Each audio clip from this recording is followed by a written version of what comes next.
안녕하세요. EDNC 오토데스크 사부 박지호입니다. 2019년부터 유튜브를 통해 몰드플로우 기술 자료를 업데이트를 하게 되었습니다. 모두가 기술 자료를 온라인으로 실시간 확인하고 사출 해석의 중요성을 알리는 데 목적을 두고 저희가 격주로 자료를 업데이트할 예정에 있습니다. 매월 초 발표 자료는 메일을 통해 공유될 예정이오니 일정 참고해 주시기 바라겠습니다. 우선 제가 준비한 내용은 유한 요소, 즉 해석을 진행함에 있어 메쉬의 중요성에 대한 내용으로 총 3회에 걸쳐 내용을 공유하고자 합니다. 1회는 종횡비의 중요성에 대해 말씀드리겠습니다. 해당 내용은 서티 시험에 일부 나오는 부분이 있기 때문에 업무에 도움이 되시리라 생각됩니다. 목차입니다.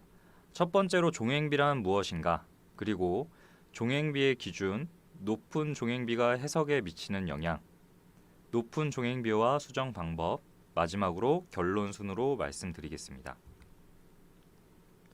그러면 종횡비란 무엇일까요? 요약을 하자면 해석의 정확도 및 속도에 영향을 미치는 메쉬의 너비와 높이 간 관계라고 말할 수 있습니다.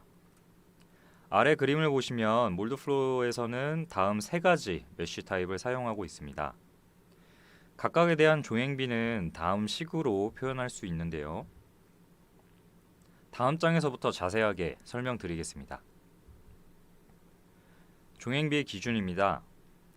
빈메쉬의 경우 길이를 직경으로 나눈 값으로 표현할 수 있으며 런너 시스템과 제품, 카트리지 히터, 그리고 채널로 사용할 수 있습니다. 빈메쉬에서도 종횡비의 기준이 있는데요. BEM 냉각 해석의 경우 채널을 2.5에서 3, 최대 5까지 권장하고 있습니다. 이러한 기준은 서티 시험에도 출제가 되는 내용이니 꼭 참고하시기 바라겠습니다.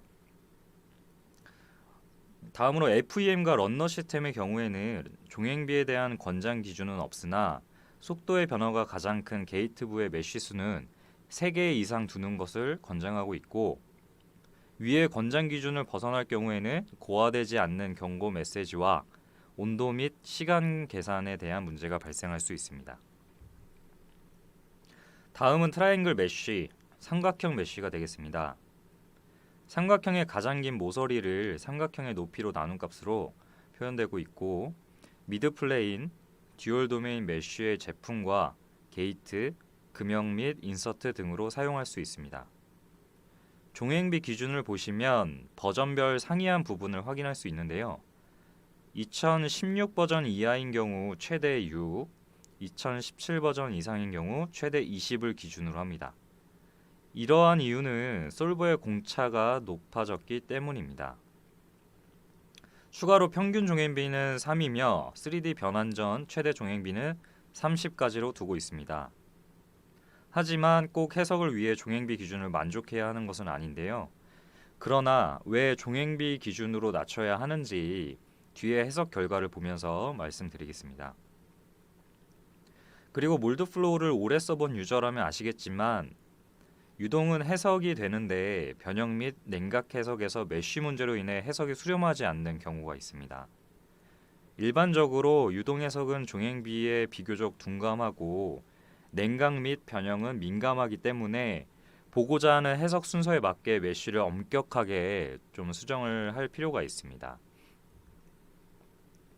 다음은 테트라 메쉬, 3연체 메쉬는 가장 긴 모서리를 최단 수직 높이와 제곱근 1.5를 곱한 값을 나눈 값으로 표현되며 제품과 런너 시스템 인서트 그리고 FEM 몰드 등으로 사용할 수 있습니다.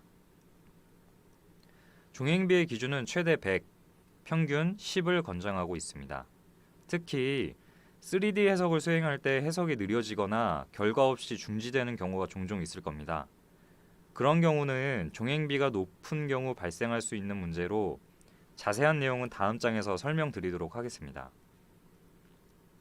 3연체 메쉬를 작성할 때 10개 레이어 이상을 설정할 경우 글로벌 엣지 랭스는 제품 두께의 2배 미만으로 설정을 해야 합니다.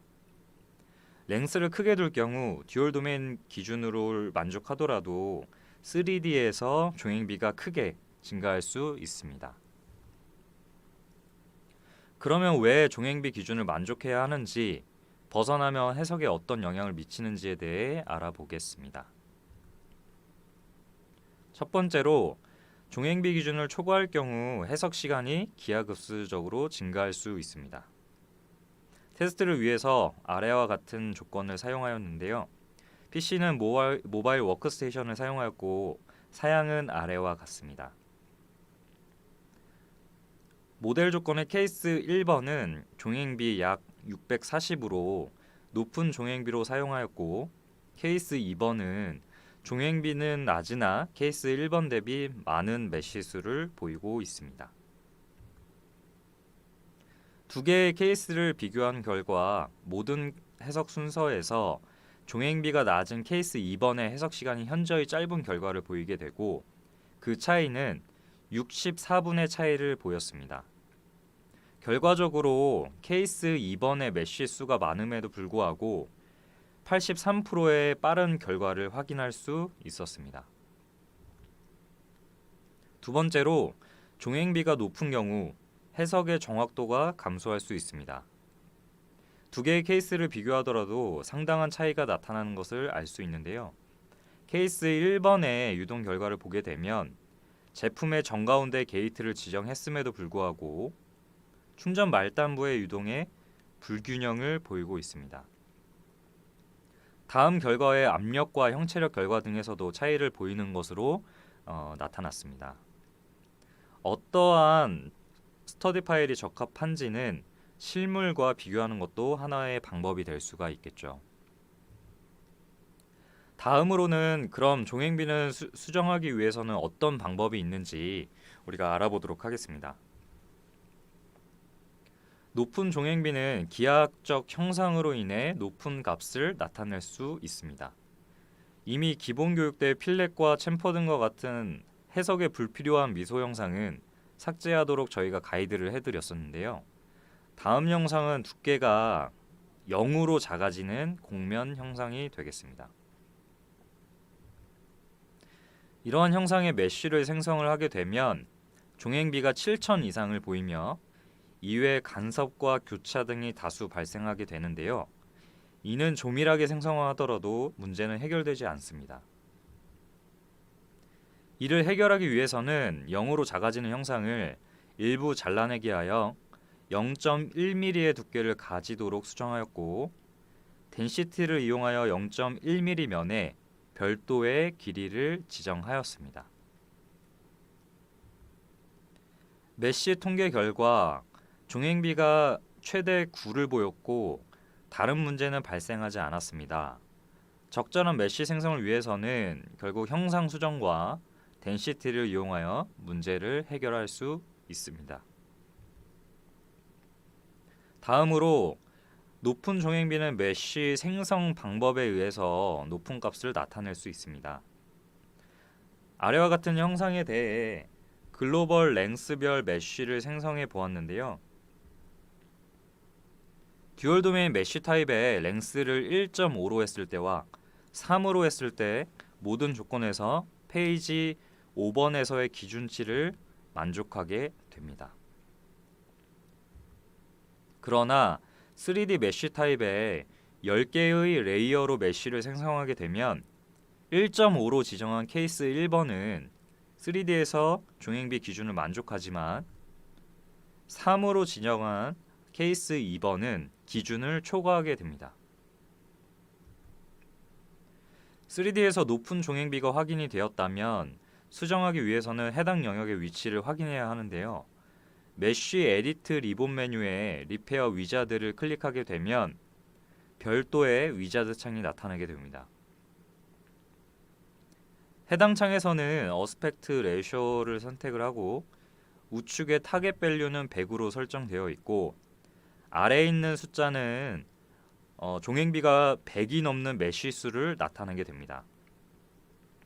이때 레이어로 구분하기 위해서 Isolate in Layer 버튼을 선택하여 진단 결과라는 레이어를 만들어 해당 위치를 확인할 수 있습니다. 리페어 위자드의 리페어 버튼을 눌러 자동으로 수정할 수 있으나 글로벌 랭스를 크게 설정한 경우에는 제한적이게 됩니다. 이유는 제품 폭과 길이 방향으로는 설정할 수 있는 글로벌 랭스의 범위가 넓지만 두께 방향의 메쉬 수를 증가시킬 경우 두께 방향으로의 길이가 제한적이기 때문에 아래 그림과 같이 종횡비가 높은 메쉬가 생성되게 됩니다. 종횡비 기준을 만족하기 위해서는 종횡비가 높은 영역에 덴시티를 사용하거나 전체적인 길이를 작게 설정할 수 있습니다. 다른 방법으로는 리메쉬를 사용하여 문제를 해결할 수 있고, 리메쉬는 듀얼 도메인과 미드 플레인에서만 사용할 수가 있습니다. 마지막으로 결론을 말씀드리겠습니다. 종횡비의 중요성이라는 내용으로 메쉬의 종횡비가 해석에 미치는 영향과 수정하는 방법 등에 대해 알아보았습니다. 요약은 아래와 같습니다. 메쉬 타입별 종횡비 기준의 빔 메쉬의 경우 BEM 냉각 해석 시 2.5에서 3, 최대 5까지 권장하고 있고, 삼각형 메쉬의 경우 최대 20, 평균 3, 그리고 3D 변환점 종횡비는 30 이하를 기준으로 합니다. 그러나 해당 종횡비를 만족하더라도 3D 메쉬에서 종횡비는 필히 확인을 하셔야 합니다. 3연체 메쉬의 경우 최대 100, 평균 10 이하를 권장하고 10개 레이어 이상 메쉬를 생성을 하는 경우에는 글로벌 랭스는 제품 두께의 2배 이하로 설정을 해야 합니다. 종횡비가 높은 메쉬는 해석 시간을 증가시킬 뿐만 아니라 해석의 정확도에도 영향을 미치게 됩니다. 높은 종횡비가 만들어지는 이유는 형상에 의해 만들어지기도 하며 잘못된 메쉬 생성 방법에 의해서도 만들어질 수 있습니다. 높은 종횡비는 형상을 수정하거나 덴시티 또는 리메쉬를 사용하여 수정을 할 수 있습니다. 자, 이상으로 제가 준비한 내용은 여기까지이고요. 궁금하신 내용은 저희 댓글 또는 메일로 연락 주시면 답변을 드리도록 하겠습니다. 추가로 저희 유튜브 채널 구독을 하시면 업데이트가 되는 대로 알림을 받아보실 수 있으실 텐데요. 꼭 구독과 좋아요를 눌러주시면 많은 분들이 자료를 쉽게 찾아보고 열람하실 수 있습니다. 그러면 이상 EDNC의 박지호였습니다. 감사합니다.